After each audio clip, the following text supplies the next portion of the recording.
Previously on MasterChef Australia. Welcome to the top 50 of MasterChef Australia. 50 hopefuls began the journey to become Australia's next MasterChef. Come on! Together, they faced a series of challenges that has put their culinary skills to the test. It's a little bit out of the frying pan and into the fire. For some, the dream has ended, while 12 lucky amateurs have claimed the first spots in the final 24. Got the opportunity now and I'm not going to let it go. Tonight, Gary and George take over the kitchen for a very special masterclass. And it's our chance to show you guys a few little tips. On the menu, simple yet stunning baby vegetables, a fresh raspberry dessert, and how to cook the ultimate barbecue. I've brought the mustards, Gary. Right. Forgot the beers. Plus, for the first time, Matt Moran invites you into his award-winning kitchen Let's think outside the square. to whip up 3 easy canapés. No more cheese and crackers anymore, huh?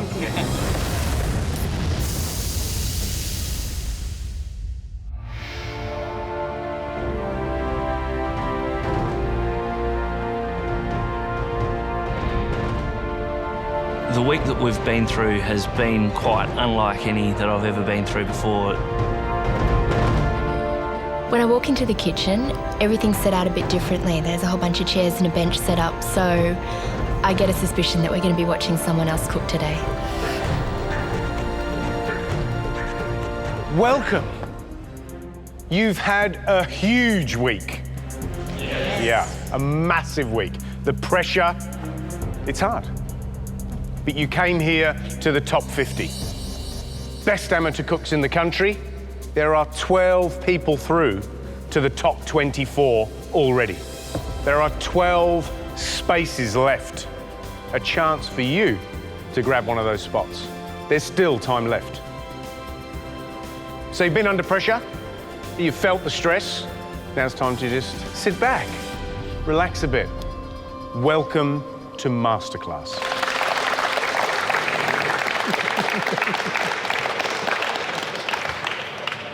We love Masterclass because it's Gary and I's chance to pop our little white jackets on, and it's our chance to show you guys a few little tips. You know, throughout the week, you've had, ups and downs, some fantastic dishes, but some dishes that need a little bit of work. You had a massive day yesterday, and that was all about cooking against one of Australia's top chefs. Come on, guys, you need to push this along. Try and keep up with Matt. I'd say 2 minutes. Whoa, 2 minutes, and Matt Moran's plating up. And the whole idea was, can you cook as well as Matt Moran? The 6 of you that got through to the top 24 yesterday have got a big surprise in store. You'll be enjoying your own private masterclass with the guy that you impressed yesterday, and that, of course, is Matt Moran. A private masterclass with a chef of Matt Moran's calibre is really something that most of us can only dream of. Truly unique experience. Make the most of it. Use it as an opportunity to leverage you up in this competition. Excited? Oh, what are you waiting for? Go, get out of here. See you later today. I was so happy to just get through the actual challenge itself, but let alone get the bonus of watching this guy teach us how to cook as well. I mean, I was just blown away. It was fantastic. Right, first class of the masterclass, here we go. George, you excited? I'm pumped. What we're going to do is revisit the Fresh Farm Produce Challenge, and we think a few of you struggled on this. Now remember, the bottom 10 from the Signature Dish Challenge ended up going to the farms. You had a map, and the idea was to bring back the freshest possible produce. Let's go. And cook something gorgeous with it. You plucked it out of the ground, you picked it off a tree, it should be fantastic. The challenge brought some interesting dishes. Dishes that we thought, yep, totally cliche. Jennifer, what I don't like about your dish is your chicken doesn't have that wonderful moistness that you want. And some dishes that were really exceptional. Stuart, gorgeous peaches, beautiful. Poached beautifully. I love the little raspberry dust that you've popped on there, so good job. Where George and I were a little bit disappointed is we thought you could have added, in some cases, a little bit more finesse.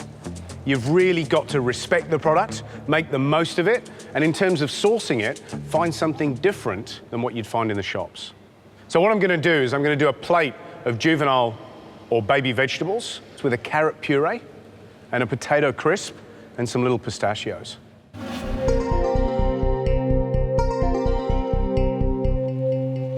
Now, step one, I'm going to make the carrot puree.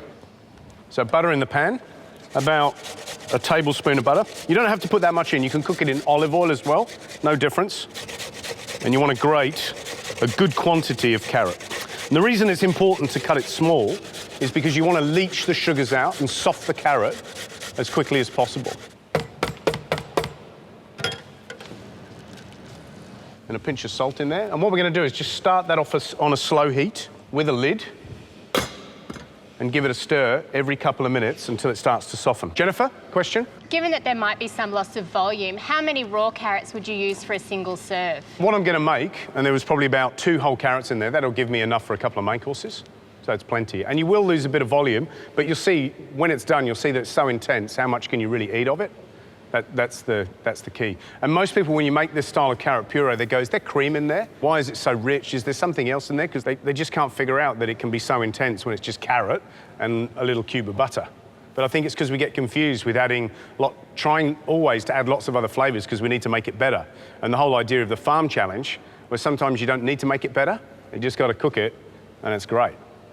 Okay, so next step, I want to show you the potato wafer. Now, what I've done is I've peeled and sliced 2 potatoes, covered it with olive oil, and then I've cooked it at a very, very low temperature, low gas. And I can tell when they're cooked by just piercing my knife into it. It should be nice and soft. And that will take about 25 minutes. So I'm going to strain that oil away. You can use this oil again. Right, so we're going to put the potatoes in. And I'm just going to put a little bit of that cooking oil. So that's probably about 1/4 cup. And then liquid ice. And now what I've got is a nice, soft, starchy puree of potato. So I've got a baking tray and a piece of greaseproof or silicone paper. And what I want to do is I want to spread this puree out. And I want just enough to be able to spread it into a nice thin film across this paper, right? And you're going, what am I doing? Why am I doing this? What I'm going to do is I'm going to make a sheet of starch, and it's going to add an element of interest to this very simple dish. And this is a pastry scraper. You know, the sort of thing you'd use in a pastry shop. George, can I borrow you? Now what you do with this now is you now put it in an airy place, a dry place, or put it in a very, very low oven with the door ajar. So like 50 degrees, but preferably just in an airy, cool space. And it will dry out over about 12 hours, and it will become this thing. Now, all that is just like a starchy puree of potatoes, right? And then what I do, just break it up into shards. So what you've got is a very thin, starchy crisp. It's not very nice like that. It hasn't got anything in there that appeals to your sense of taste and texture, right? So you can put that in the oven, it'll go brown and crisp, or you can do this and pop it in a deep fryer, and it'll go nice, crispy and brown. So watch this. So I don't want it to be ridiculously hot, because I want to be able to control it, all right? Because it goes brown pretty quickly. Give it a beat and allow the oil to drain off, and then just form it up into whatever you want. And the quicker you are and the more asbestos-y your hands are, you can make any shape you want it. All right, a little bit of sea salt. Katie, come up here. And I don't want you to eat it, because there won't be any left, but I just want you to pass it around so you can see. Okay. All right, so that's a little starch wafer. It's so glossy. It's beautiful, isn't it? Yeah. Take it around. Question? Graham? Gary, what temperature was the deep fryer set at? About 150 degrees. Not too hot. It'll go dark really quickly, and you'll lose control of it, okay? Any less than that, then it'll just sit there for quite some time, you know, soaking up some of that oil. Right, next phase of this little process, these are our carrots, okay? They're now cooked. How do I tell if they're cooked? They need to be nice and soft. So when you push them with your finger, they dissolve effectively. If they don't, they're not going to liquidize very well. So carrots go into the liquidizer. And then we're going to give them a spin.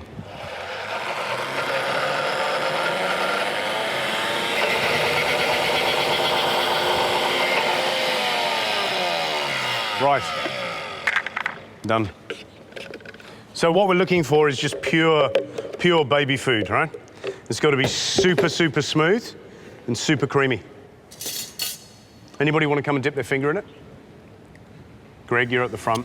Oh, yum. Never dip your fingers in food, it's really terrible. Do you want to lick the spoon? Here, pass it around. No double dipping, okay? Oh. Wow. That's really nice. So what I'm going to do is I'm going to do a plate of juvenile or baby vegetables with a carrot puree and a potato crisp and some little pistachios. All my basic preparation, my cooked preparation is done. I've done that nice potato wafer, which you'd have to do in advance, right? And then my carrot puree. And now I'm going to tackle my vegetables. Now, somebody cooked with baby vegetables. Jennifer, it was you. Out you come, you're going to give us a hand. Hey, boys. Hey, how you going? Look at all these beautiful things. They're gorgeous, aren't they? Now, George, you're going to do a couple of things. Yeah. Should we get Jennifer to help? Yeah, definitely, definitely. Well, I'll show you one. I mean, these baby artichokes, globe artichokes, are absolutely gorgeous. Best thing to do first is pick off just a few of these leaves, because with baby vegetables, it's all about preserving the look of them. So just pull them off just until you get to about there. And then literally, I like to go on to the end of the board. That's a nice little trick, isn't it? On the end of the board there. Off. And most people chuck the stalks away, George. Yeah, they do. Are they tender? They're delicious. And then, you know, if you want to be a bit fancy, you can just give it a little cut on an angle and then just give it a rub with lemon, okay? Because what will happen is if you don't, it will oxidise and go brown.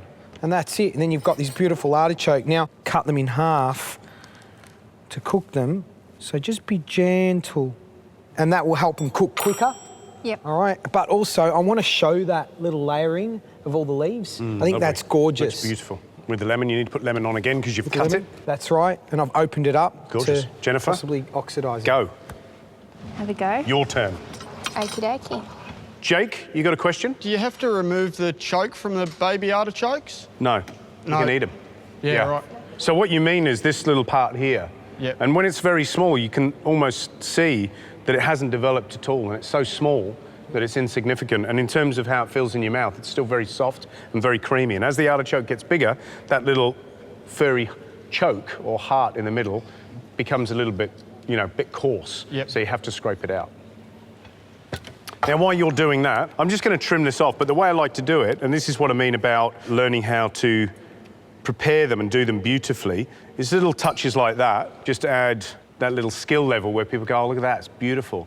And then what you do is you just remove that little stamen in the middle, all right? Just because they can be a little bit unpalatable. So we take those out. So then you've got these beautiful little zucchinis. Let's pick something else, George. Have you got something else? Right, garlic's next.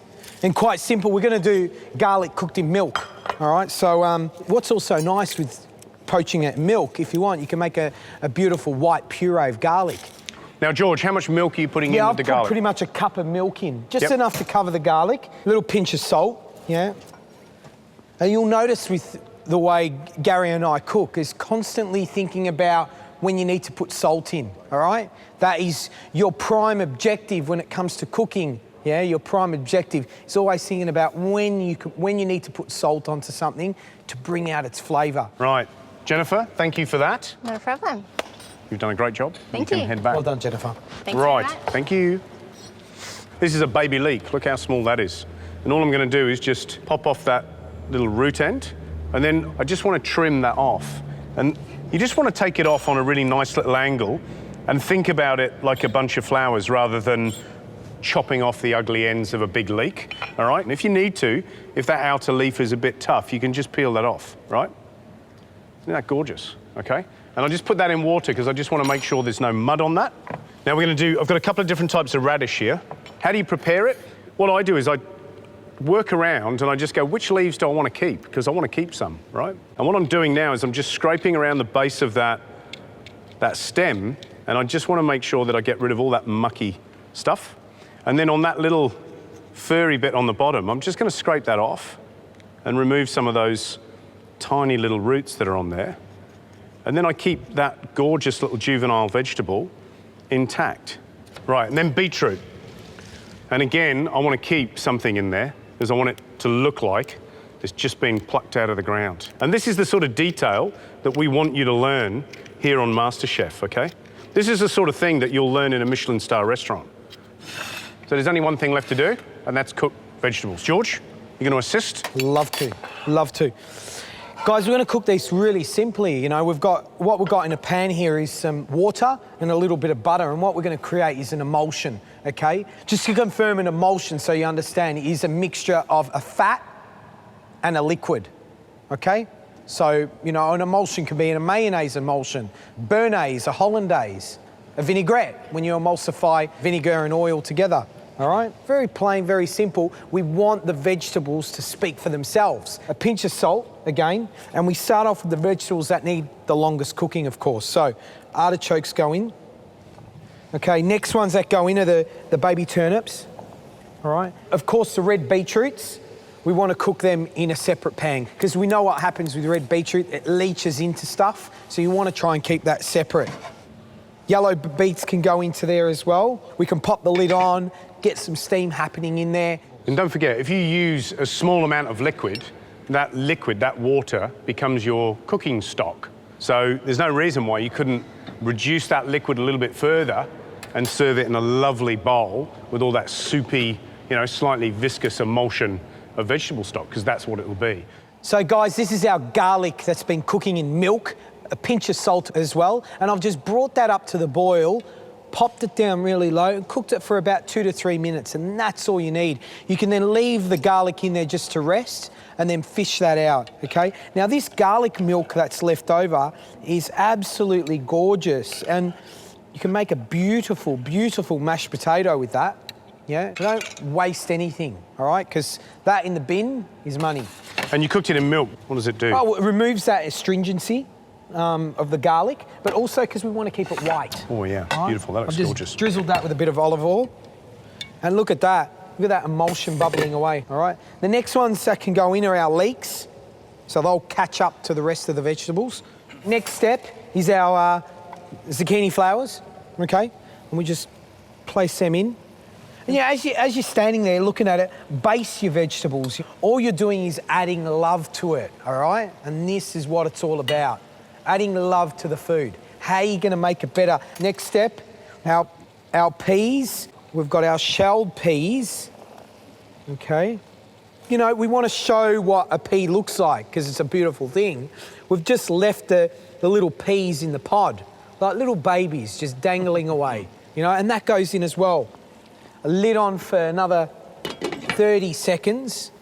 So, George, while you're doing that, yeah, I'll just put the first little brush on the plate, okay? We're going to put a couple of spoonfuls on there. Every little vegetable you take, you're going to end up with that little bit of sweet carrot puree. It's like a sauce. Right, guys, the final steps is the radishes, the tomatoes, right, these little baby tomatoes, and of course, some pistachios that have just been peeled, all right? And we just give that a little shake. Right, and I, of course, like to add a little bit of olive oil because it just makes me feel good. So this is plating up time. So what we're going to do is just drag out a few of these gorgeous vegetables. And now you know why we don't want you to call them veggies. They're gorgeous, beautiful vegetables. And they deserve a little bit more respect than that. And I'm just going to put things randomly on the plate, just building up a picture, just so I feel comfortable with how it all looks. So I want people to run through this plate and find little surprises. So you want little popping peas and slightly oily pistachios, and you want that to blend in beautifully with all that lovely carrot puree. And then, of course, our potato crisp, all right? I'm going to put a tiny bit of olive oil And George, if you could just take me off a little bit of those baby herbs. Yep. That looks absolutely gorgeous. And there you have it. That's my little juvenile vegetables with carrot puree and potato crisp and pistachios. All right, beautiful. Right, I wonder who I should pick to taste. Katie, Jennifer, and Jimmy. Come on, out you come. All right, guys, taste. I'm so excited about And you've this. got to think about it because you've got to tell us what you taste. Go.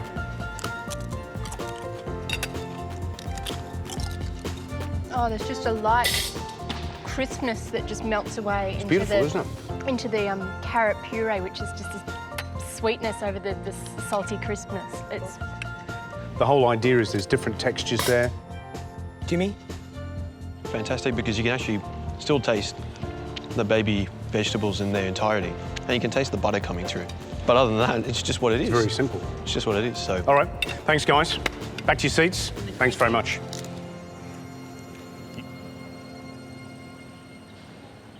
All right, my first tip has got to be about buying. You have to buy the best possible produce you can. That can be within a budget, that's fine. But if you don't select your produce carefully, you're going to have a poor start in terms of cooking. And the last tip in terms of cooking, get out of the habit of cooking everything in large quantities of boiling water, especially when it comes to vegetables. I'll forgive you if you use plenty of boiling salted water for greens, as long as they go in and they come out. But particularly when we're talking about root vegetables, they have to be cooked in a minimum amount of water so that you intensify the flavour and don't lose the flavour in the cooking liquid. Hope you've learned something, and remember, you've got to apply this going forward in the competition. We want to see a little step up every time.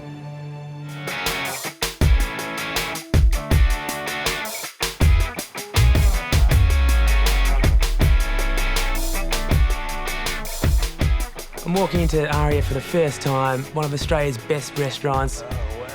It feels absolutely amazing to be in the nerve centre of this amazing restaurant with Matt Moran standing in front of us. Hi guys, welcome to Aria, my home away from home.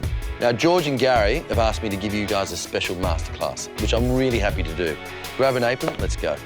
He's one of the best chefs in Australia, and just to learn and take things on board that I can use, you know, going forward in this competition, I think will be a really big advantage. This is the heart and soul of Aria. You know, the kitchen was built and then the restaurant was built around it as far as I was concerned. It's, you know, it's my love, it's my passion. You know, this is where I spend all my time. And hopefully one day, you guys might be able to do the same. Hope so. You hope so? Yeah? So do I. There's no point being here otherwise. Absolutely, you're right. So where you guys are sitting is the kitchen table. And we put this here to showcase what we actually do. You know, so often I'd go out into the dining room and talk to guests, and they'd say, wow, you know, you're really busy here tonight. You must have 3 or 4 guys out there helping you. As you can see now, there's not a lot happening. But on a busy service, there's about 22 chefs in here, and we produce about 6,000 meals a week. So it's a bit of a buzz. I get stressed when I've got 8 people coming over for dinner. I just can't imagine 6,000. Right, guys, today we're going to do 3 seafood canapés. Gone are the days when you serve little dried crackers with horrible cheese and cabanossi. Gone. You know, fresh seafood done really simply is so easy to do, yeah? So we're going to do 3 today. First one being a king prawn wrapped in pata brick with gremolata and aioli.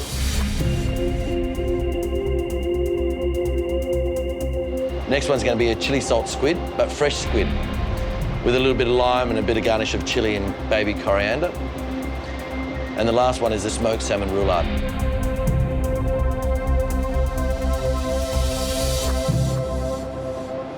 So, guys, we're going to get stuck into the prawn dish first. Right, so king prawns. Nice large king prawns. Make sure they don't have black heads yet. That means that they're going off. Right, so head off. Pretty much peel the shell off. We're going to leave that bottom shell on. To me, I just think it looks really nice on the plate, yeah? Take the vein out, straight down the backbone, and just scrape out all the horrible bits. With our pastry, guys, Pata brick is a Tunisian brick pastry. Now, you can get it at any sort of good Middle Eastern stores or a really good deli. There's really no substitute for it. You can't use filo pastry, it won't work. You can see how thin it is, guys, yeah? It's like paper thin. You gonna feel it? But be careful also, yeah? Once you take it out of the packet, either put like a damp cloth over it because it actually will dry out really quickly. So we're just gonna square it up a little bit.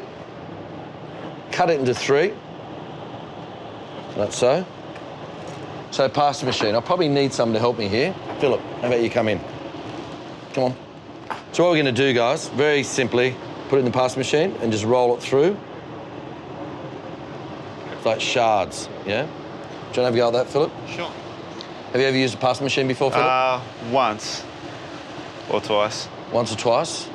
Now that we've cut our pata brick, what we do, very simply, very easily, onto our chopping board, prawn down.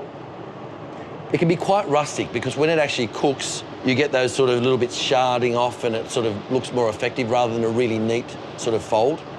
And right at the end, just egg wash it, just to stick it down slightly, yeah? And that's it. Do you want to have a go? Sure, give it a try. Let's see how this goes.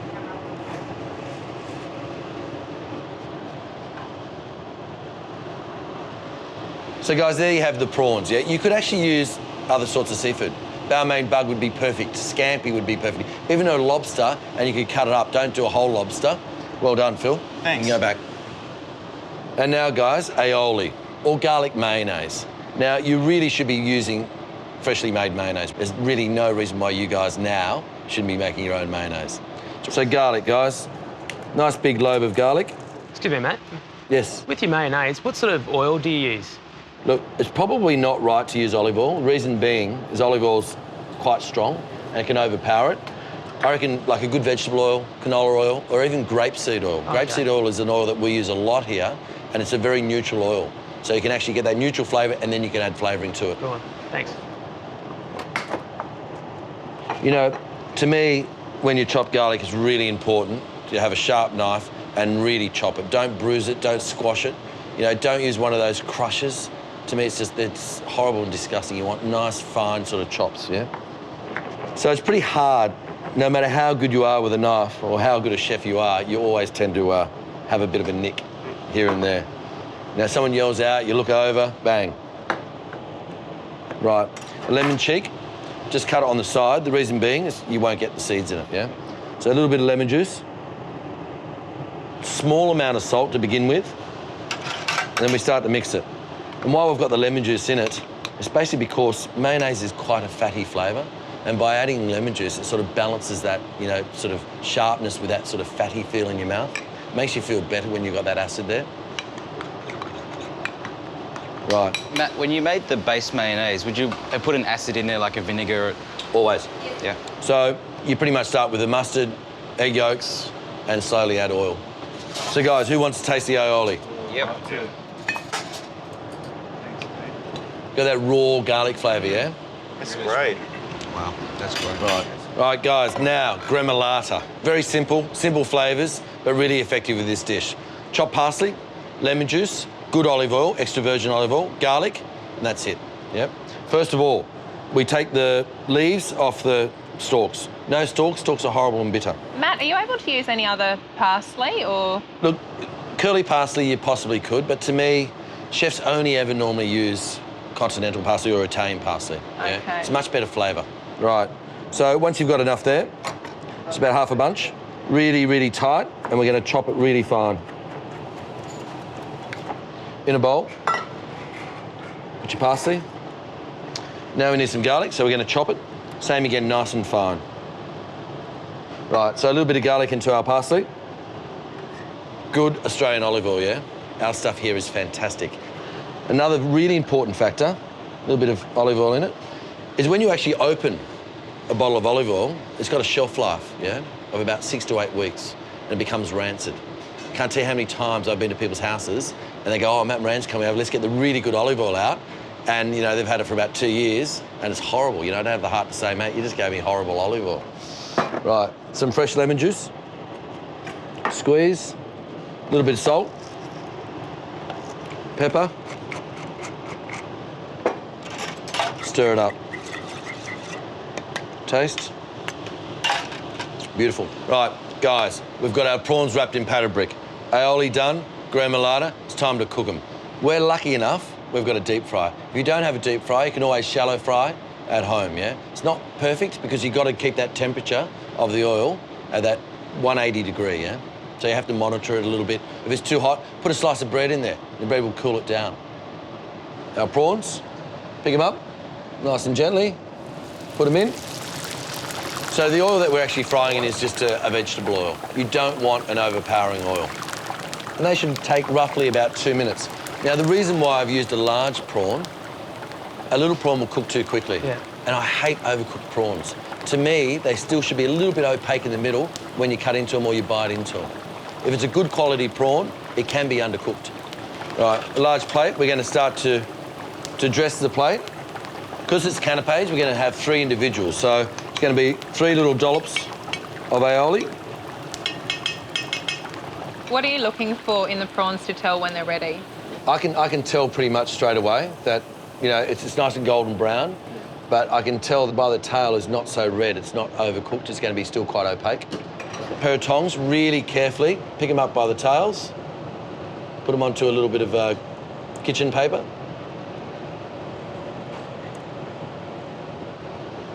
A little bit more salt.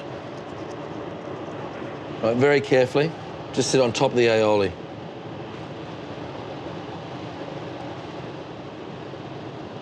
Right, our gremolata. Sitting on top of the prawns. So guys, there you have it. Very simple, yeah? Our king prawn, wrapped in pattern brick, aioli and gremolata. Try? Go for it. Oh, thank you, Matt. If you look at that there now, it's nice and sort of juicy looking. You can see it's nice and opaque. What can you taste, guys? Really great with the different texture, like the opaque prawn, but nice crunchy pastry on the outside. And it's a nice balance, isn't it? Yeah, and the gremolata just cuts right through it. It's really nice. Good. What I find with that dish, you've got that beautiful crunch of the pastry, which is that textural feel. You've got the softness of the prawn, then you've got that acid that just sort of punches through and balances the whole dish. It's really important with food, you know, not just putting something up that you think might taste great. You've got to taste it, making sure that you've got that beautiful acidity level with anything. Right, let's cast our minds back to Monday and the barbecue challenge. It was your first big challenge here at MasterChef. And it was a sight to behold. It was fantastic. George, I've never seen anything like this before. Look at it, look at it. George and I stood at the end of this shimmering line of 50 barbecues and watched you sweat your little hearts out. It was fantastic. What I will say, though, is that a lot of you really don't understand how to cook on the bars of a barbecue. And if you're gonna go into a commercial kitchen, you need to know how to work the grill, right? Because it ain't one steak that you're cooking, it's like 50, 60, 70 steaks that you're cooking. So, Sarah, what did you cook? I did a steak on some potato rosti with some char-grilled asparagus. Yep, you were in the bottom 10, I think. I was in the bottom 10 and it was a dismal, dismal effort on my behalf. Right. You need to know how to grill. You need to know how to roast. You need to know how to poach. And even though you're here at MasterChef and you consider yourselves to be one of the 50 best cooks in the country, you do every so often have to ground yourself and go, hey, and remind yourself of the basics. Because every so often the basics back on menus work brilliantly well. Because most people out there are looking for something simple, something fresh, and what might seem to be relatively easy. But it's all very well cooking one dish, but when you've got to do 50, it's a different story. So let's look at some basic cuts. Mr. Gunner, you're the butcher, get out here. Let's cover a couple of different cuts, shall we? There we go. You know all these, don't you? Yes. What I've got here is I've got sirloin, I've got some fillet, and I've got ribeye. Now these are all sweet cuts, or what they refer to as primary cuts, and they are first grade, first quality. Now, should we show them where they're from? Do you want absolutely. Do you want to turn around? And I'll use your body. The sirloin, all right, is this part here. Okay, the rump, and I'm not going to touch his ass, but let's say it's from this chump end here, all right? The rib is up here. If you think about your own rib cage, your ribs are going to start here, and this is where this 4/4 rib is, for example. The tenderloin, or the fillet, actually runs along the inside of your back, all right? And that's the muscle that works the least. And generally speaking, the more work a muscle does, the tougher it's going to be. Now, they're going to differ in flavour, that's for sure. Generally, the tenderloin is going to have the least flavour. And as you go down the line, sirloin, ribeye, flank, rump, you're going to start building in flavour because they work harder, okay? The tenderloin or the fillet works the least. Brilliant. Thank you, Richard. No worries. Take your station. A couple of more bits of information that I want to give you, and you probably know these already, but people at home don't always know it, is that what you're looking for is a nice, even marbling on the meat. This is actually a beautiful piece of meat. It's well-aged, all right? It's got this nice, dense texture, but it's also soft at the same time. If you look at a piece of meat and it's slightly yellow, that can indicate that the animal's older. If you look at a piece of meat and it's very red, without any fat in it at all, it can indicate that it's tough. It means that its feed during its life has been variable, might have been fed a lot of grass, anything could have happened to it. It's important, actually, if you're buying the best meat, to know its provenance, like where it was farmed, how it was fattened before it was slaughtered. Sounds terrible, but these are all important. All right? Let's get cooking. I'm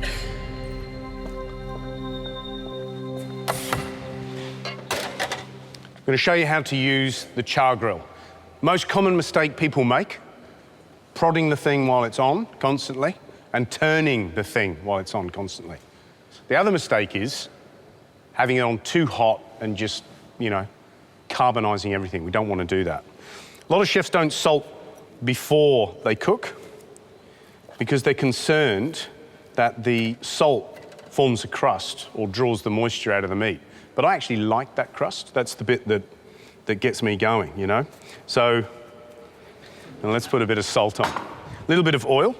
And then what I'll do normally in the kitchen is I'll scrub those bars between every single grill. And sometimes I'll lightly oil those bars just to keep them well seasoned, a bit like a wok. Right, so what I'm gonna do is this one, hopefully, is gonna be medium rare. And this one, hopefully, will be medium. And this one, for sure, will be well done, okay? So it's more to do with about timing. Jimmy, you got a watch on? What we'll do is we'll try and delay when we turn these steaks by a couple of minutes each, right? So I want to really cook the medium rare steak 2 minutes one way, 2 minutes the other way, flip it over 2 minutes and flip it over 2 minutes, all right? Let's pop this one on as well. This is the ribeye, all right? This is a lot bigger. So I'm gonna pop this on the bars, all right? Now you'll notice that I've put them all in the same direction. First steak goes down, second, third, fourth, fifth, back to left, but. And then where do you turn the first steak? The first one you put on. When you're working in a commercial kitchen, because you've got so much going on, you've got to learn to work in a very methodical fashion. So it's almost like I look at my grill, and even though there's 20 steaks on there, I know by which way it's facing how many turns it's had. And the worst thing is that you randomly turn everything, because you lose track of how you're cooking something. Let's get this little baby on. This is a fillet steak. Right. 2 minutes. 2 minutes? Yep. Oh, gee, that was quick, wasn't it? So first turn, all right? And what we've done is we've turned it at 45 degrees, but on the same side, not on the other side. We're going to give that 2 minutes. What I'm going to do is, because I'm getting quite a bit of smoke, I'm just going to turn that grill down now. 2 minutes. So we're 4 minutes. So what we're going to do is we're going to turn that medium rare over, and we're going to give it 2 minutes on that side. And then what we're going to do is we're going to turn this medium its first time, all right? So just to clarify, the medium rare steak, and obviously this depends on how thick the steak is getting 4 minutes each side, 8 minutes. And that should be plenty to cook it medium rare. So when you're using the barbecue, especially when you're doing a number of steaks, I tend to find it's more about knowing the temperature of the grill and not having it so hot that it runs away with you. And the easiest thing to do, if it's running away with you, is to turn it down or take the steak off. It's as simple as that. The difference in a commercial kitchen is when you turn it on, because you use it every single day, you know exactly what the temperature is. And it will be a bit like that with your barbecue at home. You know, you stick it on, give it a 5-minute preheat, and then out you go. Am I up for my next 2 minutes? I'm starting to feel in my eternal clock that it's time to turn. Pretty close. 5, 4, huh? 3, 2, One. Right. Now, we're going to turn the medium rare again for its final turn, right? And we're going to give the medium rare another 2 minutes, and she's off. I reckon my medium is due for a turn, right? And I reckon my well done is going for its first turns. Really, my well done should have been cooking for 8 minutes on one side now. 10 seconds off. Give or take? Yeah. So my medium rare steak has had a total cooking time, and it's a fat little sucker. It's been on now for a total of 8 minutes. And I've had a little feel, and I'm hoping to God that when that rests out, it'll be medium rare. Now, I know, obviously, from experience, that that's medium rare, right? All I'm going to do now, just as a finisher, is I'm just going to turn that on the fat, right? And I'm going to put it on for about a minute or so, just to render that fat down on that side. It's not sealing it, it's just, what you're doing is you're caramelising it. Right, let's take that steak off. Now, what I want to do also, I actually want to rest this on its side. And I want to rest it with the fat side down. And the reason I'm doing that is because I want the smallest surface area so that the blood doesn't spill out from the meat during its resting. If it's resting like this, you've got a very large area with gravity pulling the blood out. So, as a general rule, the meat should rest for half of the cooking time. So if it's cooked for 8 minutes, you'd rest for 4, okay? Now, what you can do at this stage is we can actually brush this with you know, a marinade. Like, I've got some thyme in here, and I like doing it this way only because I know that all that lovely fresh thyme is going into the meat, rather than putting it on at the beginning and losing all of that lovely resilience. And the other thing is that before it's served, it gets another little seasoning, and then I know that that steak is going to taste beautiful on the surface, right? And that's what you want. When you cut into a steak, not only do you want it to be tender, and you want the bar marks, the visual aspect of the bar marks, but you want that first mouthful to go, you know, something in there, you go, wow, that's nice. Right, Jimmy's signalling to me. This is my medium. Off comes the medium, all right? Resting it on the side. Just so you know, on this well-done steak, all the blood is pooling on the top, right? And the moment that comes off the grill, yep, that's not good. All right, well, it's good. If you want a well-done steak, it's great. Ooh, I smell a barbecue. I've brought the mustards, Gary. Right. Forgot the beers. I need the beer when I'm cooking, right? So, let's have a look at these babies. So this one is medium rare.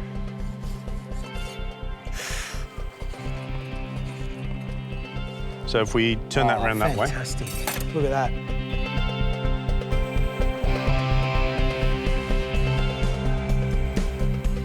This is going to be medium. All right.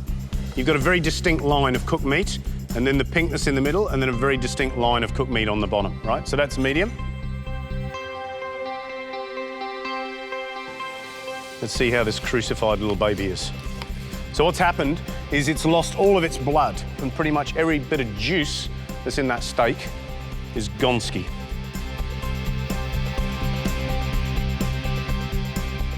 I'm getting really hungry, George, really hungry. Okay, so top tips. Make sure the grill is hot, but not ridiculously hot. A barbecue is not about smoke and flames. A barbecue is about sizzle. Number 2, I prefer to oil lightly and season lightly before the steak goes on the grill. And I prefer to season lightly and brush with a marinade, something fresh, when the steak comes off the grill. And the last and probably the most important is time your turns. And when you can come to me and George and say, I can grill a perfect medium rare every time, then you'll get a pat on the back. It's dinner time. Sorry. Oh. Richard, come here, come on. A little piece of medium rare, do you think? Yep, beautiful. A little bit of mustard. Little butcher moment for you. Beautiful steak, wonderful, wonderful flavour, cooked perfectly, and yeah, just needs some mustard. Yeah. Just to finish it off, what more does it need? Oh, absolutely gorgeous. That's magic.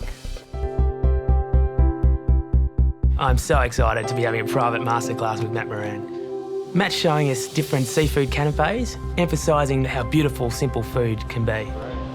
Next dish, guys, chili salt squid, my favourite.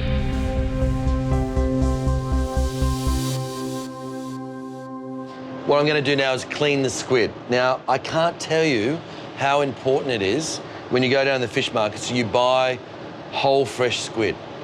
The stuff that is already cleaned, generally comes from Asia and it's frozen and it's horrible. Yeah?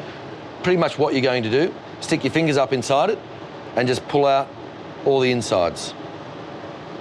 Now, just behind the wings of the squid, you see the wings there? You just dig your finger in and it's really easy to peel the squid. Yeah? How easy is that? Yeah, 10 seconds. Right. Once you've done that, lie it down on your board, really sharp knife, inside it, and just open it up. Flatten it out. And you can see all those little bits and pieces, the leftover stuff, just scrape it all out. Once we've cleaned the tube, now I've got the tentacles there. You can eat the tentacles, yeah? So what we're gonna do is just below the eyes, just cut it off, and you've got the beak just inside it. So you just sort of squeeze that out and take it out because it's not nice to eat. Cut it in half, and we're gonna use that too. Right, now with the tube, we're gonna score this for a couple of reasons. It makes it look a little bit pretty, but it also makes it cook quicker. But when you do it, make sure you use the inside of the squid, not the outside. The outside's got more of a harder coating on it, and the inside is a lot softer. So very carefully, really sharp knife, not cutting all the way through, but we're just touching it on the squid and scoring it. Adam, do you want to come have a go? Your knife skills are pretty good. I've done one side, I'm going to get you to do the other side and then cut it into strips. Right, I want you to turn it around that way and go back that way, and then I want you to cut it in half, and then I want you to cut it into little triangles like that, yeah? Okay. And that's what we're going to cook. The reason why I like triangles is it's a different shape. You don't want it to be sort of, squares. Let's think outside the square. Not bad with a knife. Thanks. And then back the other way. Perfect. Beautiful. Well done.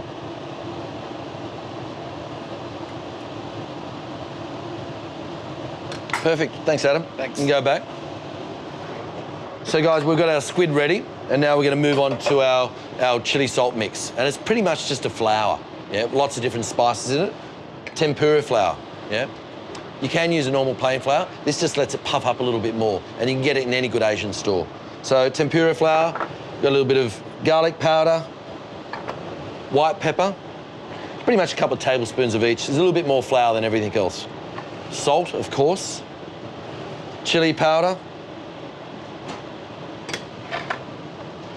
onion powder. Once we've mixed it all, we're going to pretty much add our squid to it and just dust it, lightly dust it.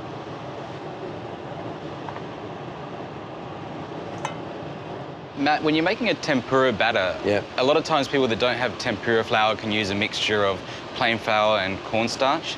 Corn flour and plain flour, yes. Could you do that A little bit of bicarb also. Look, we're not making this into a tempura. We're actually not adding a liquid to it. So it's actually not a batter. It's more of a coating of flour. So it's a dusting. So you don't get that sort of thick, sort of batter around your squid. And that's what I don't want. It's a very different sort of texture to it. So, right, once we've dusted it, hot oil, just going to throw it in there for about a minute. The same thing applies as with the prawn. If you've got really good, fresh squid, you don't need to cook the hell out of it, yeah? How often do you go to a Japanese restaurant and have sashimi of squid? Quite often, yeah? And this is as fresh as you can get. Matt, do you have that at the same temperature that you did the prawns? Yes, it's roughly about 180 degrees, yeah. Okay. So, guys, our squid's taken about a minute to cook. Let it drain, and then just put it onto some kitchen paper to drain a little bit more, and just season it with a little bit more salt. Matt, the tentacles and the body cook at the same rate? Pretty much the same. You're in there for so little time, nothing's going to overcook. So, nice plate.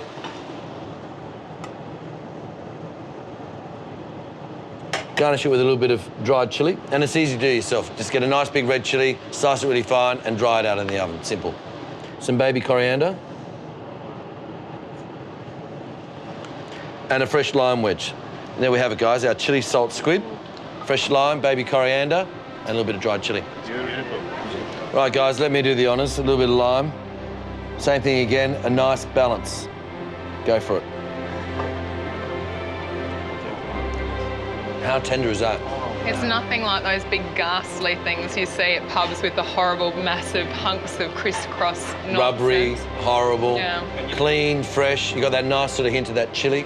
And you know what else, like, from that same thing, you know, you don't get with the batter, like that batter coating the top part of your mouth, like where you can't taste anything. Here you can just taste sort of the flour going around with all the flavour in it, and then you're chewing through the kind of really soft. And the same thing, nice balance to it with that acid right at the end. Definitely with the fresh coriander as well, just really adds something to it.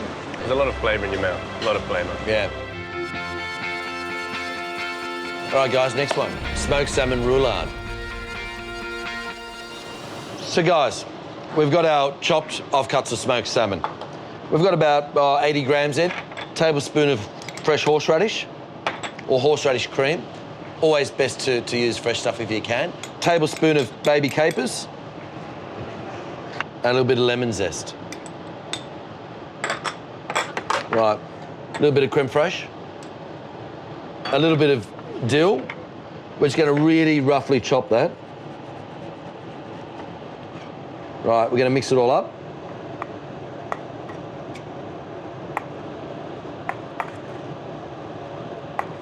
A little bit of salt, tiny bit of pepper. Just going to try that. Perfect. Now, I've got a piping bag. Open it up. Put your roulade mixture in the middle of it. Push it down as far as you can get it. We're just going to cut the end of it off. It just makes it easier to get it into the roulade. Yep. Right, guys, nice big piece of cling film onto your board. Now we're going to grab our smoked salmon, place it in the middle. Now, who am I going to get to help? Peter. Matt, a lot of times when you buy smoked salmon from the shop, you're not going to get a nice big rectangular piece like that. This is what we call a banquet slice. So it's actually, rather than sliced down, it's actually sliced lengthways. You can get it down the fish markets. You know, banquet sliced smoked salmon. Come on, Pete. So, mate, what we're going to do is we're going to pipe down, not quite in the middle, more to this side. Yep. And then by using this, we're going to roll it up. I want you to have a go at it. Cheers. So just straight all the way Straight all the way along. About that thick? Yeah, a little bit more. Be generous. Well done. So by using the cling film, I want you to roll it up. It's really important to try and get it as tight as you possibly can. It needs to be tight because when you actually cut it, you want it to stay in one piece, yeah? So what we're going to do now, Pete, you can go back if you like. Okay. Just going to keep rolling it up. This is the great thing about this canapé.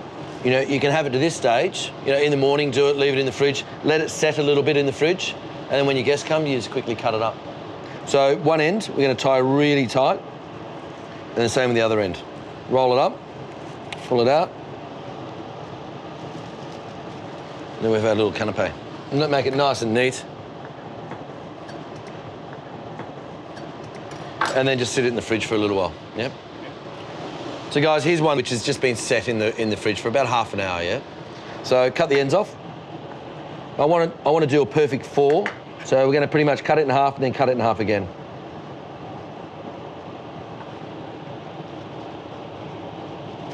Pull the plastic off. Little canapé. You know, it's nice and delicate. It's nicer than just having like a little twirl or something. You're actually getting something in it, a filling in it.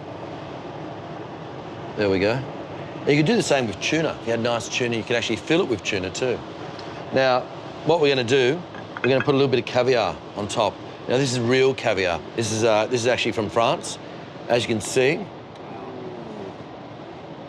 smells amazing. There is no substitute in the world for real caviar. This tin here, wholesale, is about $150. Yeah, so it's not cheap. So we're going to garnish it with the caviar on top and then a tiny little sprig of dill. Try the caviar, guys. Smell it. No sticking your fingers in it, please. There's no real overpowering old fish smell at all. It's just fresh sea It's an acquired taste, you know? I made a really big mistake in life many years ago. I introduced my 1-year-old boy to caviar, and now he loves it. Guys, there we go. There's our smoked salmon roulade with real caviar on top. Who wants to try one? Do you want me to cut one in half, guys? Oh, we'll just share. How about I cut 2 in half and I have the big one? Yeah, go. Matt, I don't know much about caviar. Like, differences between red caviar and black caviar? There's a million. There's gold caviar. Red caviar is just make-believe stuff. You know, Right. it's not real. It's fish roe from ocean trout or salmon roe. But this is the real stuff that comes from the sturgeon fish. But it's pretty good. You didn't get one. Except for you, mate. I will get involved in that. You helped make it, Pete. You should get the big one. Exactly right. So there we have it, guys. 3 very simple canapés that anyone can do at home. Just get good quality ingredients, do very little to it. Perfect. No more cheese and crackers anymore, huh? Not that you guys would ever do that, I'm sure.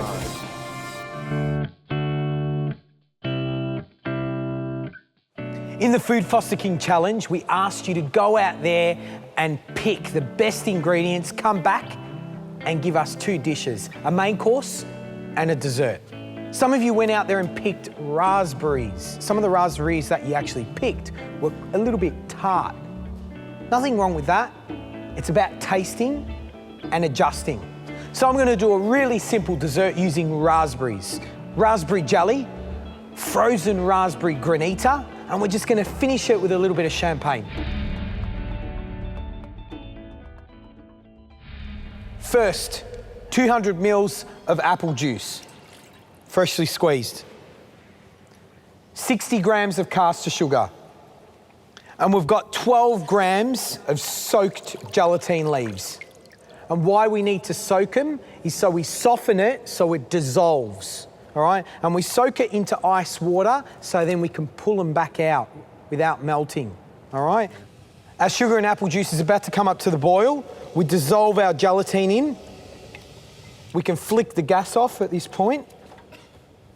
Add our berries. Again, 250 grams of berries. We're not boiling them. You can use other berries if you like. Blueberries. Strawberries. Strawberries. Blackberries. Blackberries, boysenberries, any berries. Right, at this point, we need to blend. So, into our blender. And Gary, if you could do the honours.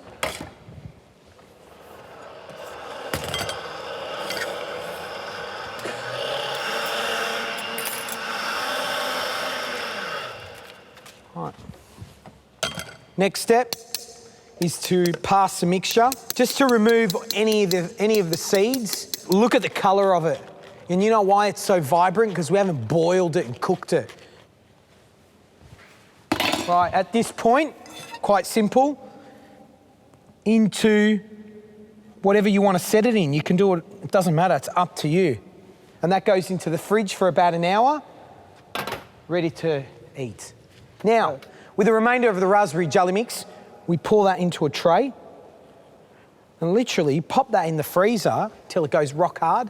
And why I like using this mixture with gelatine in it to make granita is, it sits on the plate a lot longer and it's got a really interesting texture when you pop it in your mouth. It's really lovely. And of course, we're not wasting anything.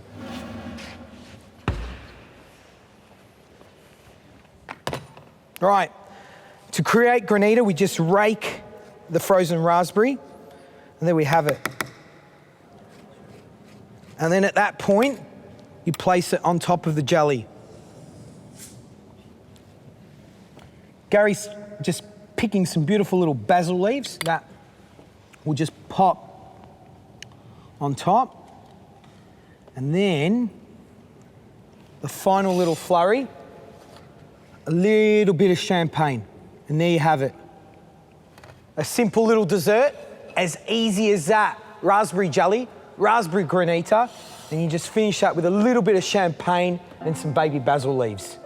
Stuart, Belle and Sky, would you like to come up and taste?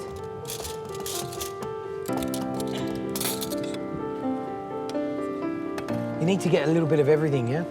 Champagne adds such a nice kind of finish to it. Refreshing. It is, it's really refreshing. Absolutely stunning.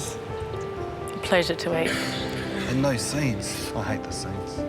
Come on, guys, come over and grab a dish before the other 6 get back from their masterclass.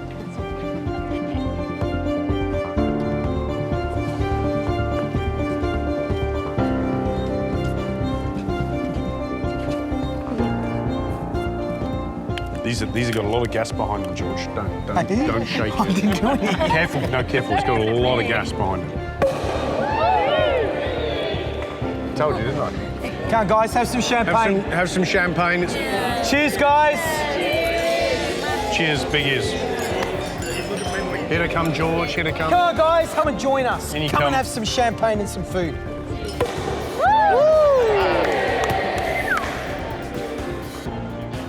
You've had a big day today, haven't you? Yes. Been out and about. Fantastic day. Learning things, I hope. Right, everybody. You've had a massive week. We've lost contestants already, but 12 of you are through to the top 24. Congratulations. Cheers to that, guys. Cheers to the 12. Let's not forget, those of you that haven't been so lucky, there are 12 more spaces up for grabs in the next few days. The pressure, the intensity is ramping up. It's time to focus. If this is your dream, then don't let it go. Good luck to you all. Good luck, guys. Cheers. Cheers.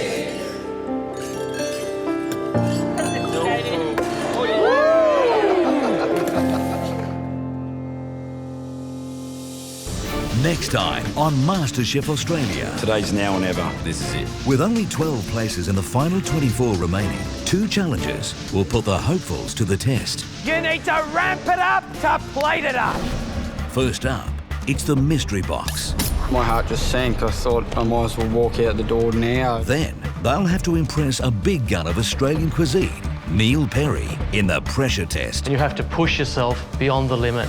There are no more chances. I am so in this to win this. For some, the journey will continue. You really want to be here, don't you? I bloody want it. For the rest, their dream will end. The thought of going home really scares me. I don't want to go.